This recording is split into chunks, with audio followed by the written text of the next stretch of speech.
நேற்று இரவு ஒரு காணொலி பார்த்தேன். அந்த காணொலியில் வந்து யூடியூபர் சவுக்கு சங்கர் வந்து நடிகை விஜயலட்சுமி சீமான் விவகாரத்தில் விஜயலட்சுமி அழைச்சிட்டு வந்து சீமான் மேலே கமிஷனர் ஆஃபீஸில் புகார் கொடுத்து சீமான் தரப்புல இருந்து விஜயலட்சுமிக்கு வர பணத்தில் விஜயலட்சுமிக்கு 60% பணமோ எனக்கு அதில் 40% பணமோ நாங்கள் பேசி இந்த விவகாரத்தில் இறங்கினதாகவும் வந்த பணத்தை நடிகை விஜயலட்சுமி அவங்க எடுத்துக்கிட்டு பெங்களூருக்கு போனதாகவும் அதனால நான் விஜயலட்சுமி மேலே வந்து விரக்தியில் இருக்கிறேன்னு யூடியூபர் சவுக்கு சங்கர் வந்து அவரோட யூடியூப் சேனலில் ஒரு காணொலியாக பேசி பதிவு பண்ணி வச்சிருக்கிறார்.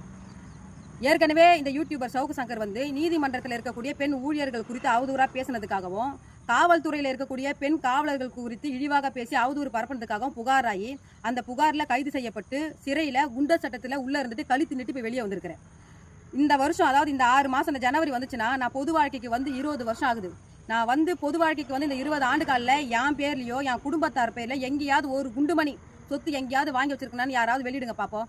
ஆனால் யூடியூபர் சவுக்கு சங்கர் நீ எனக்கு தெரிஞ்ச ஒரு 3 வருஷம் ஆகுது நீ யூடியூப் சேனல் ஆரம்பிச்சு அந்த யூடியூப் சேனலை ஆரம்பித்து அதில் உன்னுடைய கள்ள காதலிக்கு நீ குறுகிய காலத்தில் 10 கோடி ரூபாய் மதிப்பிலான சொத்தை அதாவது டி நகரில் சொத்தை வாங்கி கள்ள காதலி பேரில் நீ எழுதி வச்சிருக்கிற.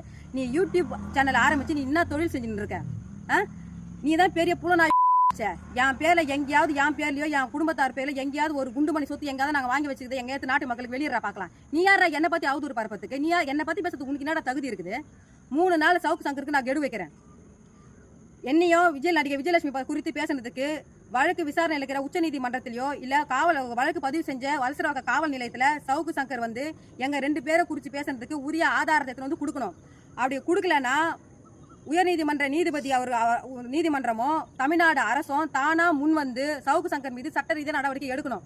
அப்படி நீங்க யாருமே நீங்க 2 பேருமே நீங்க சட்ட ரீதியான நடவடிக்கை சவுக்கு சங்கர் மீது எடுக்கல அப்படின்னா 4வது நாள் எங்களுடைய மானத்தை பாதுகாக்கிறதுக்காகவும் எங்களுடைய கௌரவத்தை பெண்களுடைய கௌரவத்தை பாதுகாக்கிறதுக்காகவும் சவுக்கு சங்கர் எங்க இருந்தாலும் அவருடைய வீடு பூந்து சவுக்கு சங்கருடைய நாக்கு நடு ரோட்ல போடுவோம் என்பதனை பொது செய்தி அறிவிப்பா நான் நாட்டு மக்களுக்கும் ஊடக சகோதர சகோதரிகள் தெரிவிச்சுக்கிறேன்.